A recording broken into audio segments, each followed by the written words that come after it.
শিক্ষা ধরিছে আচার্যকে করে সারা চরণী বোধ চয়নে জ্ঞানের সাগর অনাপার।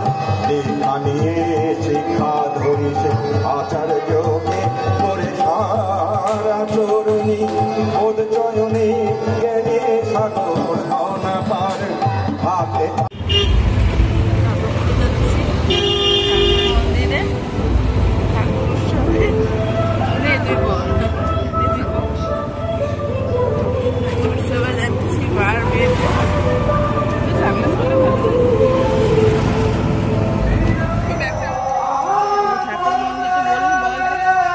ঠাকুরের মন্দির সামনে একদম পৌঁছে গেছি আমরা। জন্ম মহোৎসব, তাই তো?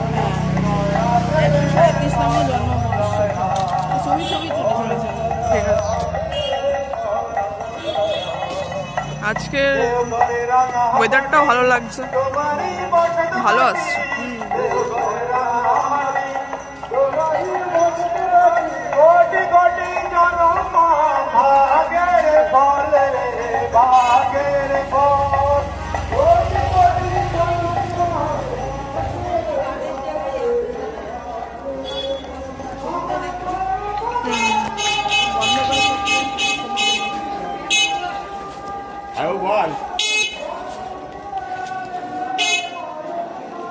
हाँ भी क्या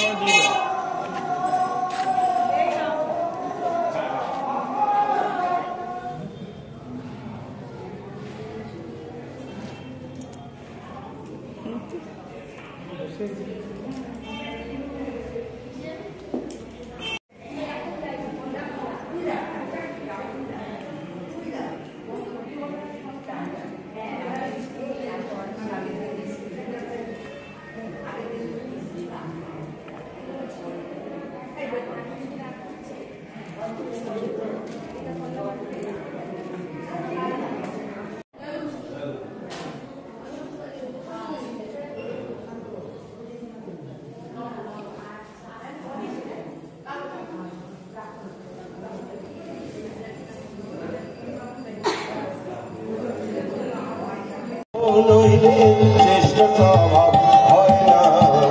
লেখাপড়ায় দর হলে শিক্ষা তারে হয় না। অভ্যাস ব্যবহার সহজ জ্ঞান নইলে শেখা হয় না। লেখাপড়ায় দর হলে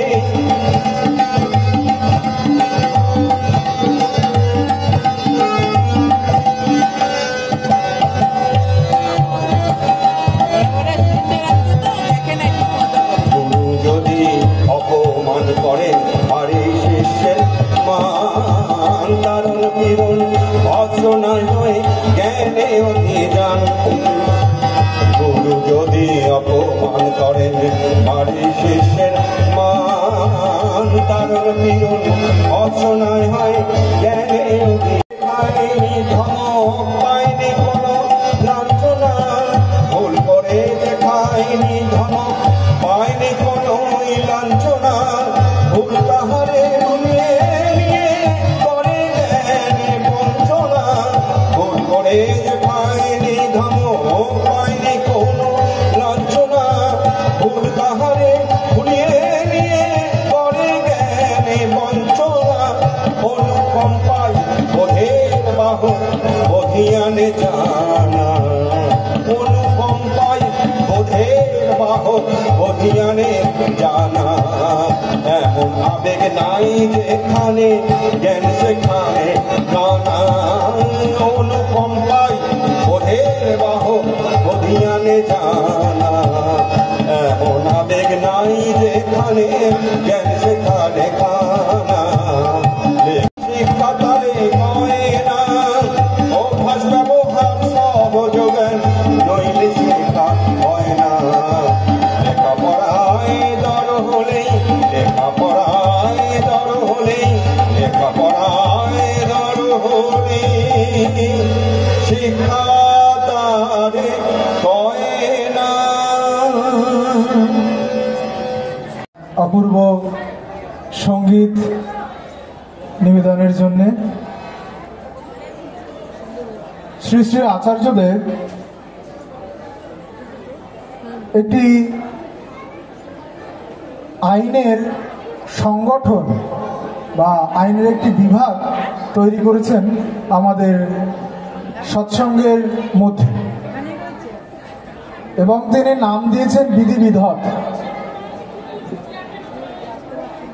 আজ আমাদের মধ্যে সেই বিধিবিধকের একজন কর্মী, কলকাতা হাইকোর্টের একজন উকিলবাবু, তিনি আলোচনা করবেন আপনাদের মধ্যে এই বিধিবিধক যে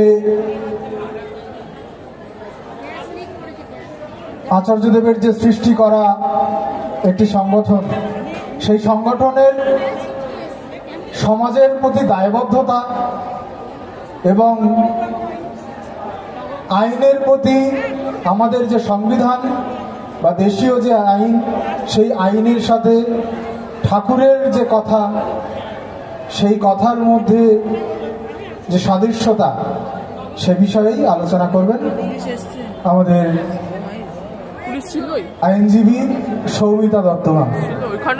আমি ওনাকে এখানে আসার জন্য অনুরোধ করছি।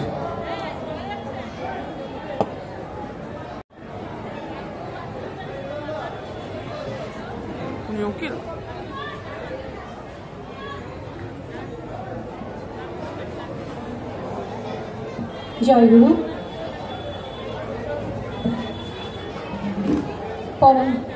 পরম প্রেমময় শ্রী ঠাকুর অনুকূল চন্দ্রের চরণে জানাই আমার আভু মিলঞ্চিত প্রণাম। পরম জগৎ চরণে শ্রী বড়মার চরণে জানাই আমার আভু মিলঞ্চিত প্রণাম। পরম পূজ্যপাদ শ্রী দাদার চরণে জানাই আমার আভু মিলঞ্চিত প্রণাম। পরম পূজ্যপাদ শ্রী আচার্যদেবের চরণে জানাই আমার আভু মিলঞ্চিত প্রণাম। উপস্থিত এখানে প্রত্যেক দেবতা যারা আজ এখানে যথাযোগ্য স্থানে এবং প্রত্যেক মা এবং যারা আছেন প্রত্যেককে জানাই আমার আন্তরিক আনন্দিত জয়গুরু এবং প্রণাম। সিদ্ধার্থ ভাই খুবই স্নেহের আমাদের বিধিবিধক পরিবারের একজন সদস্য। এখানে যিনি আছেন আমাদের মৃণাল কাকু, আমি বলি, হয়তো সবাই আপনারা জানেন, যিনি এখানে তত্ত্বাবধান করছেন, তিনিও আমাদের বিধিবিধকের একজন একনিষ্ঠ কর্মী এবং একনিষ্ঠ সদস্য। আরো অনেকজনই আছেন যারা আমরা এই লিগ্যাল টিমের সঙ্গে যুক্ত। এখানে আসার পর মানে এই টিমটা হওয়ার পর অনলাইন তো অনেক কিছুই আমাদেরকে দিয়েছে, ঠিক সেরকম ভাবে করোনার সময় এই গ্রুপটি আমাদের তৈরি হয় এবং আস্তে আস্তে গ্রুপটি বড় হয়, ছোট থেকে বড় যেরকম শিশু হয় সেরকম ভাবে বড় হয়। সেই সূত্রেই এদের সাথে সবার সাথে আমাদের একটা বিশাল বড় মিলন ক্ষেত্র তৈরি হয়েছে পুরো ইন্ডিয়া জুড়ে। তো এখানে প্রথমবার এই উৎসবে আমি আসলাম, আসতে পেরে সত্যি ভালো লাগছে। এখানে এত মানুষ এত সুন্দর ভাবে সাজিয়েছেন, মনটা ভরে যায় না? ঠাকুর সাজানোটা, মন্দিরটা দেখে মনটা সত্যি ভরে গেল। এত সুন্দর করে সাজিয়েছেন, সত্যি খুব ভালো লাগলো। অনেক জায়গায় অনেক উৎসব হচ্ছে, কিন্তু অপূর্ব অপূর্ব। তো আমাকে ভাই কিছু বলতে বললেন। ঠাকুরের কথা বলার তো কোনো শেষ নেই। ঠাকুরকে জানা মানে আসমুদ্র হিমাচল ঠাকুর আছেন, পুরো জগৎটা তারই সৃষ্টি। ঠাকুরকে নিয়ে বলা ধৃষ্টতা আমার নেই। যেটুকুনি আমার নিজের অভিজ্ঞতা, যেটুকুনি আমার জীবনে চলে, তাকে পাওয়ার কিছু অভিজ্ঞতা হয়তো আমি বলতে পারি, এবং তাকে নিয়ে চলতে গেলে কি কি করতে হয়, তিনি কিভাবে চলতে বলেছেন, সেইগুলো আমরা কিছুটা বুঝতে পারি। কতটা করতে পারি জানি না, কিন্তু বুঝতে পারি। ঠাকুর বলছেন প্রথম থেকে যদি আমরা শুনি, একটু আগে আমার বয়োজ্যেষ্ঠ কাকু গান করেই চিনি, উনিও বলছেন তুমি এত বড় হয়ে গেছো চিনতে পারিনি। আমাদেরও তো সেই মনে হলো যে হ্যাঁ ঠিকই, আমরা সত্যি কত বড় হয়ে গেছি। ছোটবেলাটা অনেক বেশি সুন্দর থাকে। তাই ঠাকুরও বলছেন ছোট থেকে ঠাকুরকে নিয়ে চলতে আমরা শিখতে হবে, ছোট থেকে। আধো-কথার সময় হতে করে করে যা শেখাবি, সেটি হবে মক্ষম ছেলে, হিসেবে চল নয় পস্তাবি। তাই আধো-কথার সময় থেকেই আমরা যদি আমাদের কন্যা সন্তান হোক কি পুত্র সন্তান হোক, তাকে যদি আমরা ঠাকুরের পায়ে দিতে পারি, তাদের ঠাকুরকে নিয়ে চলতে পারি, তাকে সেই নাম দিতে পারি, তাহলে আমাদের হয়তো ভবিষ্যৎ নিয়ে ভাবতে হবে না।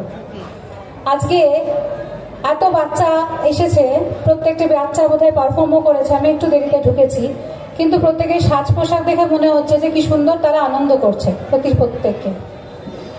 তো ঠাকুর সেটাই, আমাদের ঠাকুরের বইতেও বলা আছে নৃত্য আর সঙ্গীত, নাচ আর গান কতটা আমাদের জীবনে জরুরি। তো সঙ্গীতও জরুরি, নৃত্যও জরুরি, ব্যায়াম হয়, তাতে মন ভালো থাকে। আসল কথা মন ভালো রাখা, আমাদের ভালো থাকতে হবে।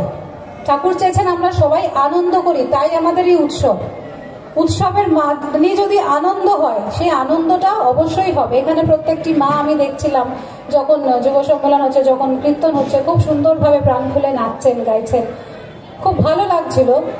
তবে এখানে একটি কথাই বলার, যে আমরা যারা নাচ করব, গান করব, আনন্দ করব, কিন্তু একটা সামঞ্জস্য বজায় রেখে করব। আমি এমনভাবে নাচ করব না যে তাতে আর অন্য কেউ অসুস্থ হয়ে যায়, অন্য কারোর কোনো আঘাত লাগে। আবার আমি এমনভাবে করব না যাতে কারোর কোনো রকম ক্ষতি হয়। নিজেই আমাদের বড় মা অনেক কিছু টুকটাক হয়। আমি একটা ছোট্ট ঘটনা বলি, কিছু মনে করবেন না কেউ। হয়তো আমি যা সাজ পোশাক পরেছি, একটি মেয়ে নাচতে নাচতে তার ফুল পড়ে গেল, আমি দেখলাম। তিনি অনেকবার চেষ্টা করলেন, লাগাতে পারলেন না, আবার ফেলে দিলেন। তো ঠিক আছে, এটা হতেই পারে, আমাদের সবার ক্ষেত্রেই হয়। তো সেভাবে যদি সেরকম ভাবে না করা যায়, অন্তত একটা জিনিস আমরা বলতে পারি যে মানুষ যখন, আমরা যেন হুঁশটা না হারিয়ে ফেলি। যেভাবেই আমরা আনন্দ করার নিশ্চয়ই করব, কিন্তু সেটিকে নিয়ে করলে হয়তো আরো বেশি সুন্দর লাগতো আমাকে। যে ফুলটি আমি লাগিয়েছিলাম সেটা খুব ভালো ছিল, কিন্তু সেটা যখন পড়ে গেল তখন মায়ের মনটা বলে দূর তার না, একটু সময় নিয়ে, একটু ধৈর্য নিয়ে করলে কিন্তু হবে। তাই হুঁশ হারালে চলবে না। আমাদের একটাই জিনিস মাথায় রাখতে হবে, যে আমরা যেন সব তার পথে চলতে গেলে আমাদেরকে ঠিক ভাবে, শুধুমাত্র সকালবেলা উঠলাম, ইষ্টবিধি করলাম, প্রার্থনা করলাম, আমি দুবেলা প্রার্থনা করি, আমি তো দুবেলা ঠিক টাইমে ঠাকুর বাড়ি যাই, তাহলে কেন আমার কিছু হচ্ছে না, তা না। কিভাবে চলতে হবে, কিভাবে বলতে হবে, কথা বলতে হবে, কেমন করে খেতে হবে, কি খেতে হবে, সবটাই তো উনি বলে দিয়েছেন। তাহলে তার বাইরে আমরা চলবো কেন? তার কথা ভাববো না কেন? আজকে আমার স্বামী, অনেকেই বলছেন যে হ্যাঁ আমার স্বামী না পছন্দ করছেন, আমি না চলে গেলাম। আমি একটি মায়ের মুখে শুনলাম, না ওর আমার ছেলের জন্মদিনের দিনকে পছন্দ করলেন না। হতেই পারে তিনি দীক্ষিত নন, হতেই পারে তিনি অদীক্ষিত, কিন্তু সবার আগে আমার কাছে ইষ্ট দেবতার আগে তো কেউ নয়। যদি আমি ঠাকুরকে মনে করি নিয়ে চলবো, তাহলে কোনো বাধা হয় না। বাধা তখন আসবে যখন আমি নিজের মনের সঙ্গে, নিজের প্রবৃত্তির বিরুদ্ধে আমি যখন চলবো। যখন আমার মনে বাধা থাকবে, যে সংশয় থাকবে, আচ্ছা ঠিক আছে করে দিই, তখন আমাদের মধ্যে চলছি, কিন্তু কম্প্রোমাইজ করি। আমি সবকিছুর সঙ্গে মেনে নিয়ে চলবো। একটু আগে যে গানটি হলো শিক্ষা, তাতে পরিষ্কার বলা আছে, ঠাকুর বলছেন যে দীক্ষা নিয়ে শিক্ষা ধরিস, আচার্যকে করে সার, আচরণই বোধ চয়নি, জ্ঞানের সাগর হনা পার। তো আমি দীক্ষা সব ছোটবেলাতেই আমাকে দিতে হবে, এবং দিতে হবে না এ নেবে। একটা বাচ্চা তো বলবেন আমাকে দীক্ষা দাও, তার বাবা মাকে বলতে হবে। আমি যদি বাবা মা হই, আমি যদি মা হই, আমি আমার ছেলেকে যদি গুরুকে না ধরাই, তাহলে সে ধরবে না। কিন্তু আমি ধরাবো কি করে যদি আমি না নিজেকে মানি? আমাকে আগে মানতে হবে, আমার আচরণের করব, তবে সে আমার ছেলে শিখবে যে আমার প্রণাম করা উচিত। আমি যদি ভোরবেলা উঠি, ওকে ওঠাই, তখন সে উঠবে। আমি যদি প্রার্থনা করি, তাহলে সে করবে। আমি যেটা খাবো সেটা সে খাবে। আমি যেরকম ভাবে চলবো সেরকম করেই চলবে। তাই একটা বাচ্চাকে